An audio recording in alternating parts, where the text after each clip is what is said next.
Hi, I'm Jeff, and welcome to Skill Builders, where we give you just the information you need to build a new skill. Today we're here at the 5th Street Bagelry to talk about blogging.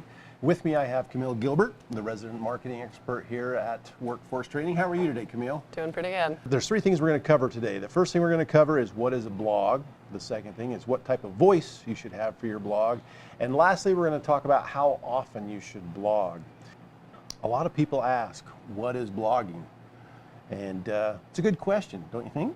Yeah, it's actually, all of these questions was something that I wanted to know myself, and I wanted to know how other people felt about them or what they knew about blogging. And so I got a camera crew, took them out to the streets, and just started asking people what they knew about blogging and these specific questions. So we got some pretty good answers. What does blog stand for? A blog to me is a personal page to show businesses or your personal life. Doug, can you tell me what the letters in blog stand for? No, but I'm sure it has something to do with politics. So do you know what the letters in blog stand for? No, I don't. Stan, tell us what you know about blogging. Nothing. I know absolutely nothing about blogging. So do you know what the letters in blog stand for? I have not a clue. So tell me, Finn, what is your best definition of what a blog is?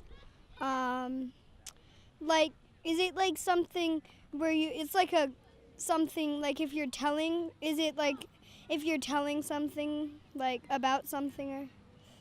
Yeah, that's pretty good. So technically, the origin of the word blog comes from the combination of the word web and log put together.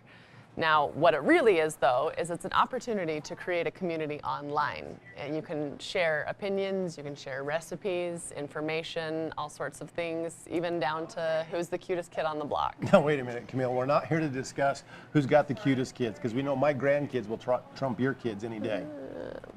Okay. No, but really, seriously, for businesses, a blog is about creating a community. And if you are not doing a blog right now, it's something you should seriously consider, because it does two things. Number one, like we said, it helps you build that community of people that are interested in your product or service. And number two, it helps position you as an industry leader, because you're constantly giving information about your industry that helps keep consumers educated. So as a business, you should blog. Now, that leads us to the next question of, if I have a blog, what type of voice should I have for my blog? That's actually really important to talk about that, because, you know, if you're offering a product that is fairly serious or a company that is fairly serious, the culture that you have there, you need to speak more formally to your audience, and you need to offer them a more information-based blog. But if you're selling something like pet products or something that's more lighthearted, then you can have that more fun, friendship type of a approach to your blogs. Now, your blog really becomes a reflection of your business and the culture of your business. So Camille's right, the voice you pick should reflect who you are and your approach to your industry. And the other thing that you really want to do with your blog is you want to create it in such a way that you can generate those conversations, because that's how you deepen the relationship with your community, is interacting with them. Say I have a nice blog post, you mentioned dog products, so I have I have a post on dog products and I get some responses back. I want to interact with those people and talk about them, because that deepens the relationship, strengthens the community, and proves that it's not just a faceless corporate entity that's doing the blog. It's a real person out there, and people relate to that. And so then the next question is, how often should I blog? How many times a month do you think you should blog? I never blog. I've never blogged. How many times a month do you think you should blog? Oh, okay. So if you're a blogger, I think that kind of needs to be your thing, actually. Now maybe I'm taking back some of what I said, but for a blog to be a quality blog, it shouldn't be dated 2 years ago or even 6 months ago. You need to keep it updated so that people feel like it's current. I think that's important. Yeah. And if you were to have a blog, how many times a month would you post on that blog? I think I would, do it maybe 2 or 3 times a week. I would try to. If you were to have a blog, how many times a month do you think it would be valid for you and important for those that are your readers to read your blog? If I said that I would get on it more than once a month, the people that know me know that I'd be lying. Now, how often do you think it would be important to put new information up onto your blog? I think it's really important because it always keeps people wanting more. I feel like the more you give, the more they want to know. How many times a month do you think you would post on your blog? Probably in the entire month. The entire month. So would you just stay online all the time and talk about your family? Probably. The industry standard is you should blog at least twice a week in order for the search engines to find you and begin to like you. If you want to blog more than that, you can. If you want to blog less than that, you can. But that's kind of what the industry says is par for the course to be found and to be recognized. But what you want to be really careful of when trying to get those 2 blogs in a week is make sure that you're offering your audience substance. Give that community something that they truly want to learn about and that they truly want to hear.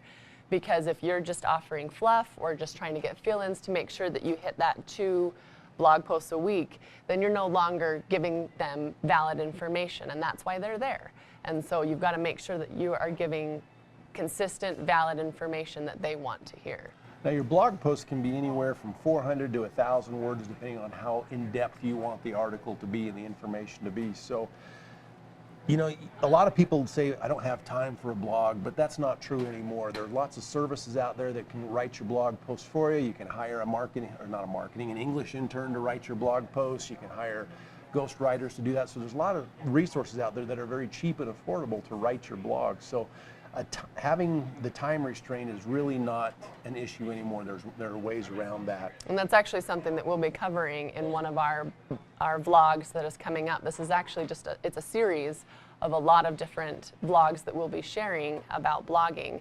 So we'll cover that time constraint, we'll cover defining your personas, all sorts of things in between. And so keep coming back so that you can get this information. It's good stuff. It is good stuff. So to wrap up what we've talked about today, we've talked about what is a blog. We talked about the voice of your blog, and we talked about how often you should blog. So anything else to add, Camille, before we sign out? Don't be afraid of blogging. Don't be afraid of blogging. There you go, folks. Words of wisdom. So I'm Jeff, and this is Camille, and this has been Skill Builders. And today we've been talking about blogging.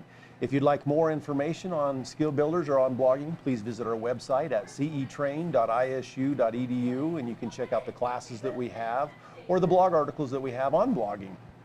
So until next time, keep learning.